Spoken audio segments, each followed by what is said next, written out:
sigana taashaday kusii xaqii wuxuu daydayaa ama soo dhammaayay dalka hooya weyaa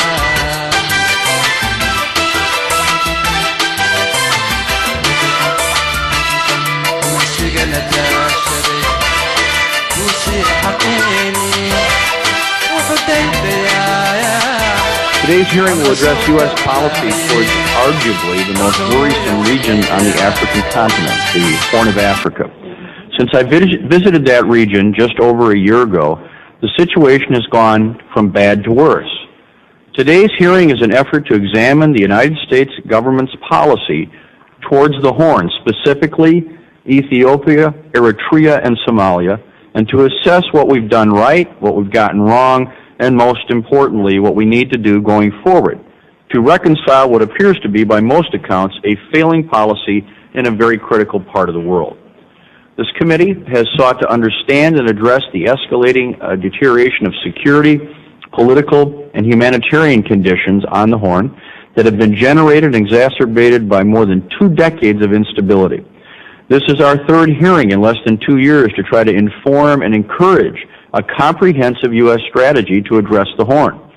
Unfortunately, the problems we will hear about today are quite similar to those discussed at previous hearings, and the deterioration on the Horn continues to pose a serious threat to regional and international security.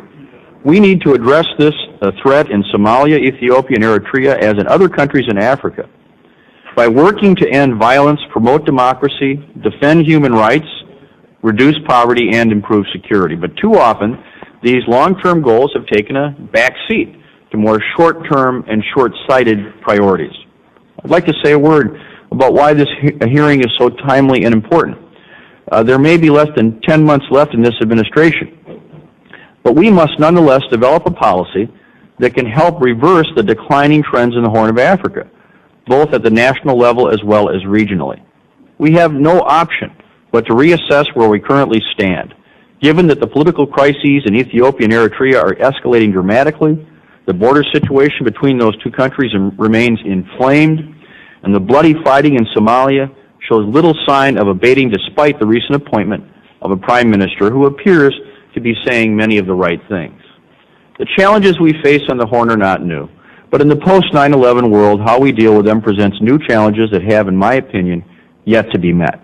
We have repeatedly discussed the need for a long-term, comprehensive, and coordinated U.S. government policy that considers our strategic concerns, political dynamics, humanitarian concerns, and perhaps most critical, our national security interests, and applies our significant diplomatic, military, intelligence, and foreign assistance resources towards building a secure and stable Horn of Africa. Unfortunately, such a policy remains elusive.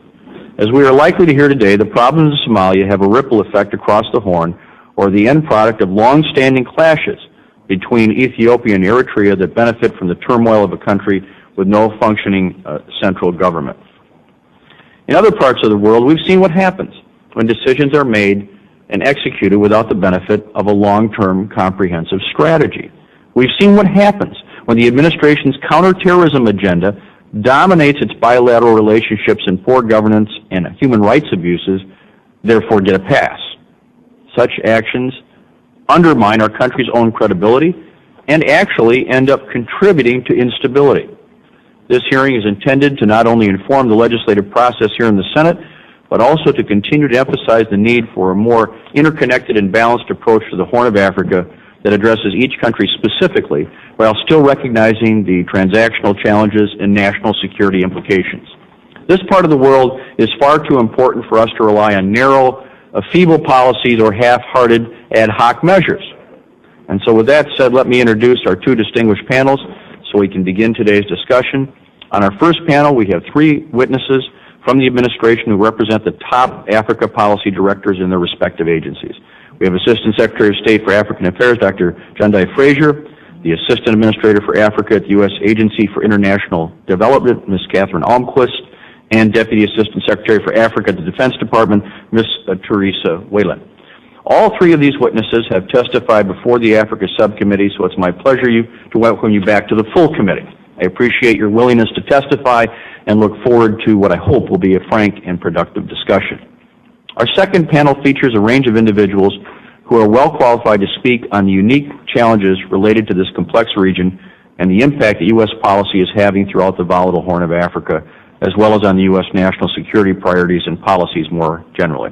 First, we'll hear from Ms. Lynn Fredrickson, the Africa Advocacy Director for Amnesty International USA. We will look to you, Ms. Fredrickson, for a detailed picture of dynamics on the ground and how they've been affected by recent developments. We are also privileged to welcome back Dr. David Shin. The ambassador. Shin was U.S. Ambassador to Ethiopia between 1996 and 1999 and currently serves as an adjunct professor of international affairs at George Washington University. Mr. Ambassador, we hope that you will offer analysis of the regional and international dynamics relating to developments on the Horn, as well as your opinion of how the U.S. and the international community can most effectively address the challenges we face there. Lastly, we welcome retired Colonel Thomas Dempsey, currently the Professor of Security Reform at the U.S. Army Peacekeeping and Stability Operations Institute. Mr. Dempsey has served as a strategic intelligence analyst for Africa at the John F. Kennedy Special Warfare Center and as Chief of Africa Branch for the Defense Intelligence Agency. I'd like to extend a special welcome also to all those in the audience today who have personal ties and commitments to these countries and issues. I know many of you have traveled a long way to attend this hearing, and I'm pleased that you could be with us. We are seeking to obtain balanced and insightful recommendations that will have lasting implications for the Horn of Africa and for U.S. and international security. I'm looking forward to hearing from each of our witnesses about the nature and consequences of our actions and our inaction on the Horn, as well as what our long-term objectives and strategies should be.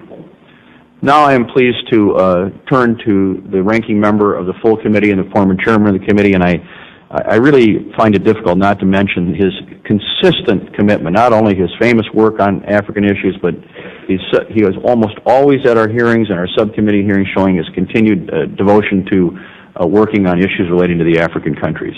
Senator Lugar. Well,